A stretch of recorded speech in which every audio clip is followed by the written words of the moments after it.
My guest today needs no introduction. Omoni Oboli is known to all Nollywood lovers. She is an actress, a writer, a producer, a director, and now an author. Omoni, welcome to the show. Thanks, Viola. It's such a pleasure to have you I know, on. it's always nice to be here. And yes, last time we were here, we were talking about movies, and now you've quietly done another thing that we need to be talking about, which is writing a book. Yes. And turning 40. Yes. So quickly, before we talk about the book, why was turning 40 such an important sort of next stage for you? Because you made a big deal out of it. We did the countdown with you. We were counting down with you. Why was that so important to do that? Well, for me, I feel like I've gotten to the age of, like my mom used to say, don't be silly. You know how, like, before you can get away with a lot of things, but now you've gotten to that age, it's like, don't be silly, now you're an adult. Yes, it's a serious thing now. It's a serious thing now, you know, so you know what they say, life begins at 40, so I feel like, yes, I can finally leave. You really embraced turning 40. I mean, I think that, and this is something that is happening more and more. I mean, I think sort of when people get into their 30s, there's always sort of this hesitation, am I where I thought I would be? But with 40, you seem to have just really embraced it and walked into it. Were you also trying to show people that this could be sort of the beginning of a new celebration for you? Well, I think a lot of people get scared of getting old or getting older, you know, so hence people tend to hide their ages or reduce it or whatever. For me, I feel you should embrace every new level of your life, and this is another level. And turning 40 should be celebrated. It should be something of pride. Like, you know what, guys, I'm getting older and I'm leaving and I'm loving it and I'm going with the flow. There's nothing to be ashamed of. There's no point saying, oh, I'm not this age, or I'm younger, maybe I look younger, so I want to say I'm younger. No, but I'm turning 40. It's a big deal. And I just wanted everyone to know that. Wow. And I mean, one of the things you did was you didn't celebrate, so you celebrated in a bit of an untraditional way. You focused on charity, you focused on really messages, and on a little project, or launching a little project, your book. Tell me, why also did you choose an alternative way of celebrating your 40th? Okay, so I'm not a big party person, naturally. But everyone felt and thought it's a milestone, you know, you have to have a big party, you have to, you know, invite all of Lagos and shut down the streets. You know, and I just kept thinking to myself, you all are going to be so shocked, like, I'm not even doing any of those, but I didn't see anything. So on my birthday itself, we launched our soup kitchen, so which is called Sister Lizzies Kitchen in honor of my mom. You know, so every Sunday since my birthday, and we're going to do that continuously, we go to a different part of the community and we feed children. So it's not just a feeding outreach program, it's also a program that helps us talk to them as well about education, about child abuse, you know, child molestation, you know, stuff like that. So we use it so the food is to draw them. As the entry point. Yes, and then we can now talk to them about life in general, you know. So it's been so amazing. On my birthday, we had over 1,200 children. Wow, wow, we fed over 1,200 children. The next Sunday, we had over 700. The Sunday after that, we had over 600. So it's just, you know, it's gone on like that. Today, we're going to be in Ajegunle. Oh, wow. Yeah, it's going to be so much fun. You're a busy lady. So from here, I'm going to Ajegunle to go feed the children and talk to them and, you know, just have fun. We always have music, a DJ. Nice. You know, we have some of those fun characters the children love. You know, it's a fun thing as well. Wow.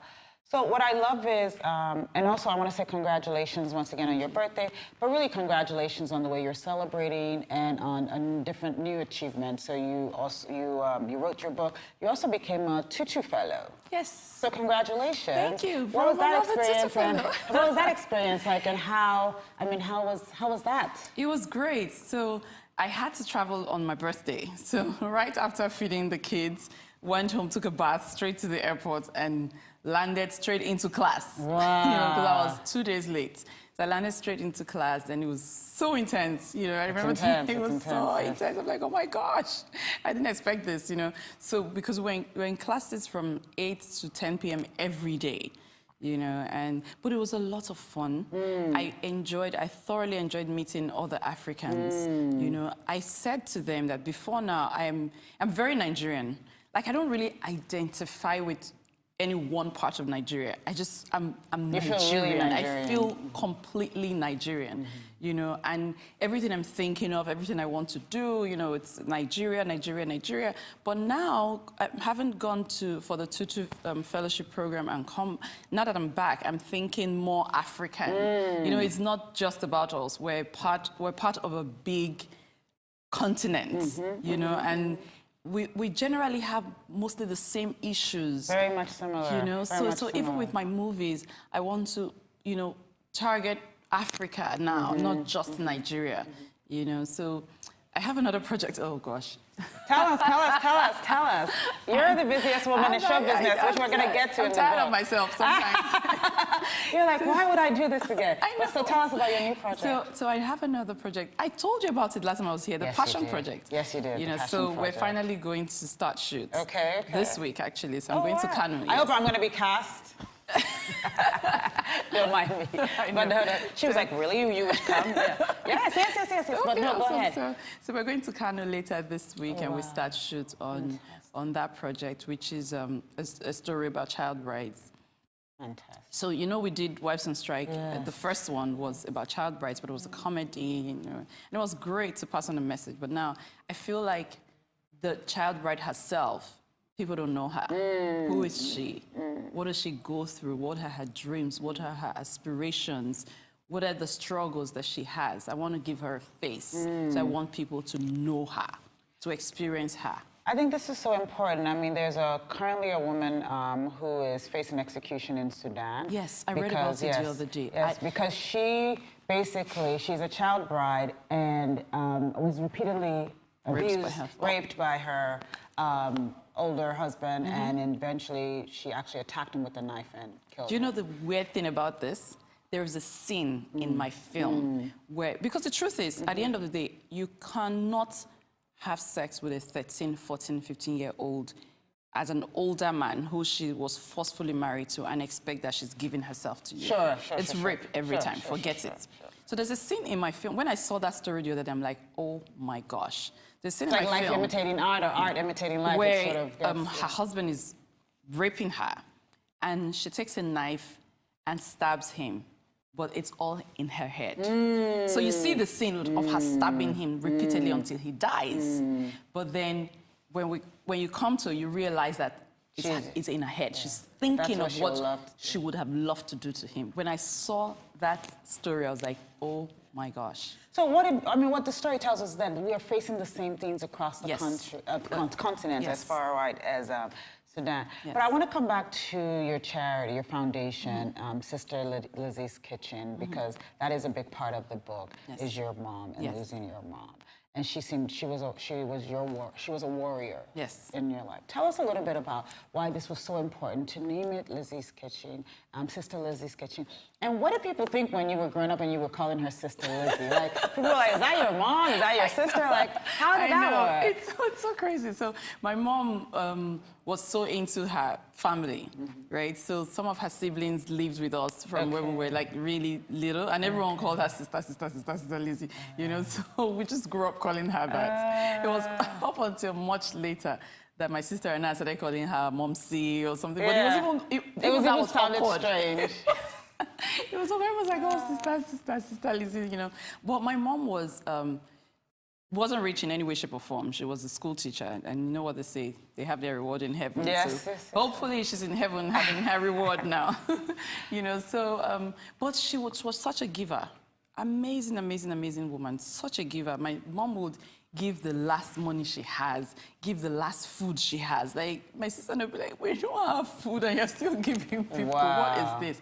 You know, so every festive period, she would cook a lot of food. We'll have to take to all the neighbors and all of that, you know. So for me, doing Sister Lizzie's Kitchen is sort of to keep her memory alive, because I know it would have been something she would want to do.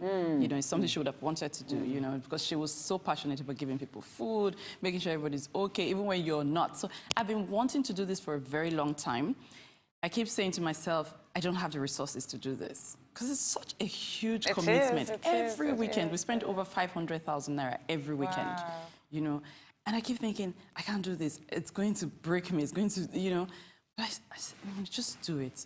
Somehow, you know, when you take a step in faith, somehow God, you know, comes in and blesses it and makes sure that you have the resources to do it. So I'm just like, God, it's your project.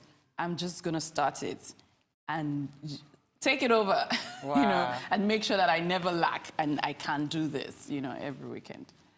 I mean, so the book is, I mean, for those at home that are, I mean, just pick this book up. It's really an amazing memoir. It's very fun to read. And it's almost sort of like going on the journey with you. Yes.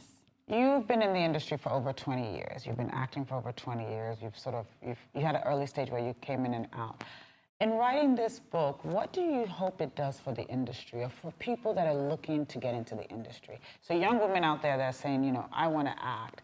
How do you hope this inspires them in a way?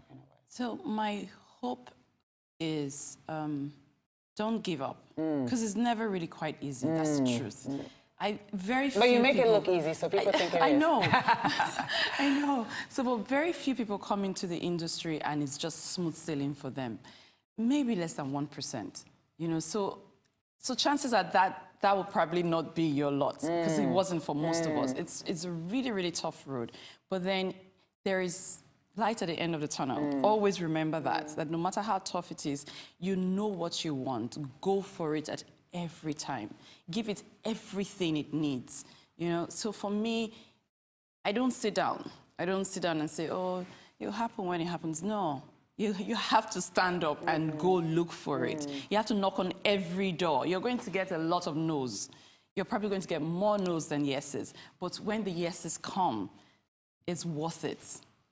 It's worth the struggle. It's worth the time it took you to get to where you're going. So just stay. Except, of course, you want to do something else. That's fine. Sure. But if this is what you want to do, just know that when it's tough, it doesn't mean that you're not going to get there. You're not going to get what you want. You just have to keep at it. So one of the forwards was written by Richard Mufedamijo, who is a big fan of yours, and you're a big fan of his because he's been in a lot of your movies. And he says, you carry a fire of purpose that burns deep inside of you without remorse or apologies. She has known deprivation and she has abandoned seeming comfort in pursuit of her dreams. What is that driving force in you? Many things. My mom, she's such a big influence on my life. It's amazing that she's been gone for almost 17 years. But she's still such a big influence. Like, there's some things I want to do, and I'm like, my mom would not agree. You know, I still think she's still talking in my ears, like, after so long, you know. I really want her to be looking down from heaven and thinking, my baby did well. I don't want to disappoint her in any way, because I know the struggle that she had to go through as a single mother, you know, fending for her two daughters, almost all by herself. My dad's visits and help, so to speak, in the earlier days was sporadic. So it was almost all by herself that she was doing all of that, and she made sure that we didn't lack. She made sure that we had good clothes. My mom would literally look like our house help. Wow. No kidding. Sometimes people would think she's our house help. Because my sister and I are so well dressed and looking like some rich people's kids, and then you see this poor-looking woman beside them. Like, she never went to all these society things, buy ashwebi. I have a no ashwebi policy. Everyone knows I don't buy ashwebi. It doesn't matter who it's doing the wedding or whatever. I just would not buy, because my mom would never do that. Wow. Ever. So she never had any nice things, but we had everything. Wow. Yeah. We're going to take a quick break. When we come back, we're going to get more into the book and why you wrote this book. We'll be back with Omoni. Stay tuned.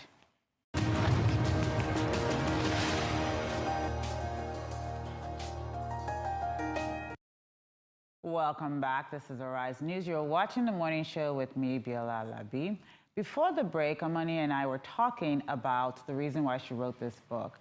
And your mom, you were talking about your mom and really hoping that she's looking down at you. One of the things you mentioned, I mean, what I love about the book is you really go to places that aren't so pleasant. Were you afraid of going to those places? Yes and no. Yes, because, you know, everyone wants to be private. You don't really want people to know everything about you and all of your business and stuff like that. No, because I think it's important. I think people need to see that we're human and that we have all this sadness and things that happen to us that we don't quite like. So we don't talk much about stuff like that on social media. We don't really go deep into our emotions and our feelings because social media is very flighty. You know, you don't want to do too much, you know, emotional stuff. But people need to understand that even though we're in the limelight, we have our issues, we have our frailties, we have the things that bother us. We have it all, the good, the bad, and the ugly. You know, so why write a book and talk only about the good when the bad might actually inspire someone who's going through a similar situation or who's gone through it and they don't quite know how to get out of it. You know, so that's why I decided to, you know, really write about the things. At the book launch yesterday, there were some people. There was a particular reading that I think your uncle or your dad's friend, your uncle, was doing, and halfway through he actually had to stop because it was really about your dad and your relationship with your dad. How do you think? And in the book, you actually said that, you know, you talk about abandonment issues and feeling abandoned, and also you have your mom, who's been a big part of your life, who really also tried to do. She tried to be a mom and dad. Do you think that no matter what, when in the issue of divorce, it's unavoidable to feel abandoned? I think it's unavoidable. The kids would definitely feel that way. It is what it is. I mean, I didn't even grow up with my dad. That's the worst part. Like, I didn't even grow up with him at all. My parents separated when I was a baby. Oh, wow. So I don't even know them together. I never knew them together as a couple, you know, and I still felt that way. I still felt like I needed my dad. I wanted to have a father. Wanted it so bad. My mom was amazing, but I still wanted a father. I knew I didn't have everything. I knew it wasn't enough. I knew that I needed a father's love. And I love the fact that whenever, even though sporadic, whenever he would come around, you wanted people to see him. Yes. You wanted all your friends to say, look, there's someone. I have a dad. Just in case you're thinking I don't have one. I have a dad. There he is. And so as adults, where you finally did develop a relationship with him, your sister had a tougher time coming around. Why do you think it was easier for you rather than your sister? I think because I really wanted a father figure so badly. And I also think my sister was a little older, so maybe her subconscious took in a bit of what happened between my mom and my dad. So I didn't, because I didn't really know them together. I was too young to know what was going on. So maybe her subconscious took in a bit of it, so she had a bit of resentment for my dad. I didn't have it because there was nothing to build on. There was nothing to build on. I just wanted him anyhow, just be there, just come, just be my father. Doesn't matter what went on between you and my mom. And my mom, God bless her, she never talked bad about my dad to us. You said that in the book, yeah. She never did. Yeah. So it was easy to love him, even if he wasn't there. Yeah. It was easy for me to he had a lot of children, huh? Yes, he did. He was a busy guy. Oh my gosh. He was so busy. Yes. So he had 3 other kids. So my sister and I from my mom. He has 3 other kids with the woman he married after my mom. Then he has 3 kids, 3 young kids today, with his latest wife. She's like, my stepmom and I had kids on the same day. Oh, wow. My second son was born on the same day. Oh, wow. With your stepmom. My stepmom. My sister said, my dad called, and I was like, oh. His wife's name is Ngozi. Ngozi has given birth. She's like, are you not ashamed? It's like, oh, Omoni just gave birth too. It's double blessing. Like, Omoni is giving birth in London. Your wife is giving birth in Nigeria. You're not ashamed. Oh. My dad was very upset. So, you know, so they had this love-hate relationship with each other. With each other. Like, even till when they were much older. Of course, their relationship blossomed and, you know, everything was fine. But they still had that relationship where my sister could tell him anything. Wow. Like, she didn't care. She could tell him anything. So before, I know we're, it's always such a great time talking to you, but I wanted to talk about a couple of other things you talk about in the book. You talk about Okafor's law that being served. You talk about actually the president as well, and the sort of what happened when, so for people that don't know, the former president, Goodluck Jonathan, was accepted your request to screen your first your directorial debut. Yes. At the villa. And so in the book, you talk about getting that call. And then what was that like? It was amazing. And then the aftermath of that? Let's talk about the aftermath. I know they have a little video to show for that. It was weird. The most famous dress in Nigeria was this blue dress. The presidential blue dress. The presidential blue dress. And everyone's saying, oh, the president was looking at her boobs. You know, so someone said to me later that when they told the president, oh, this is what happened, you know, the pictures that came out, they said you were looking at Omoni's boobs. It was like, does she have breasts? So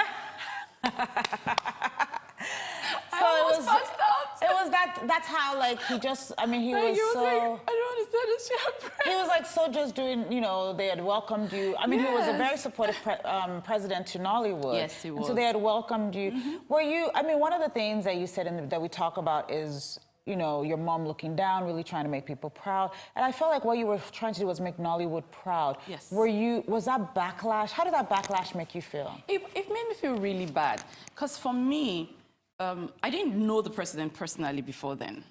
We just decided it would be a good idea if this is my first job, you know, president screens it, will be a big deal for me, it will be a big deal for Nollywood, you know.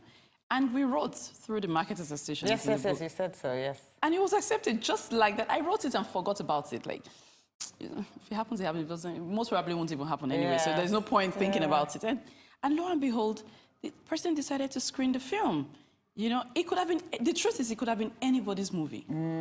It probably, you know. It was just that time. It was just that time. He probably wanted to do something like that. Or when it came to him, was like, why not? This is an industry that I love and support. Why not screen one of their films? And I happened to be the person who wrote that I wanted my movie screened.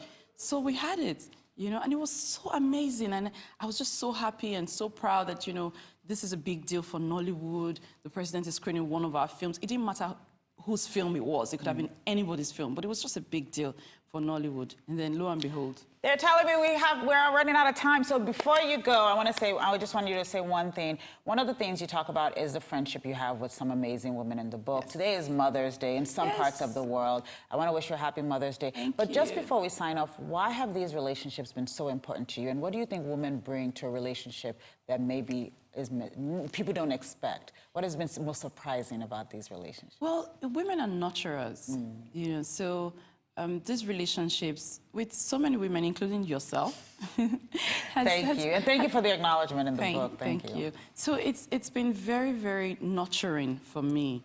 Maybe because I don't have a mom, you know. So I find a lot of support, a lot of succor in these relationships that I have with all these women. I feel like when women are together, we're very, very strong. We're strong naturally, normally on our own. And then imagine bringing all those strengths together. It's a force. Nobody can break it. It's like a tsunami, like we're coming, and there's nothing you can do. You can't stop us, you know? So for me, sisterhood is so important. It's so important, and I always want to preach that message of sisterhood. I feel like some people push that narrative of women are not supportive of each other. Women, it is not true. In my experience, women are very supportive of each other. And I support all the women around me. Yes, you do. It gives me life. You do. It gives me life. I'm a witness to that, so it gives me life to support other women. And I want that to cut across. So that's why I push that narrative all the time. Like, you know what, let's support ourselves. We're stronger. We're a stronger force. Alone, someone can break you, but when you come with a force, it's almost difficult to break. Well, happy Mother's Day and Thank congratulations again. The book is called The Stars Are Ageless, Finding My Light in Life and Love and on set. So, Omoni, congratulations again. I can't wait to have people read this book. I love it already. Thank you. And That's it. That brings us to the end of our show this morning. I'm Biola Alabi. Thanks to Omoni for sharing the day with me. Have a wonderful day.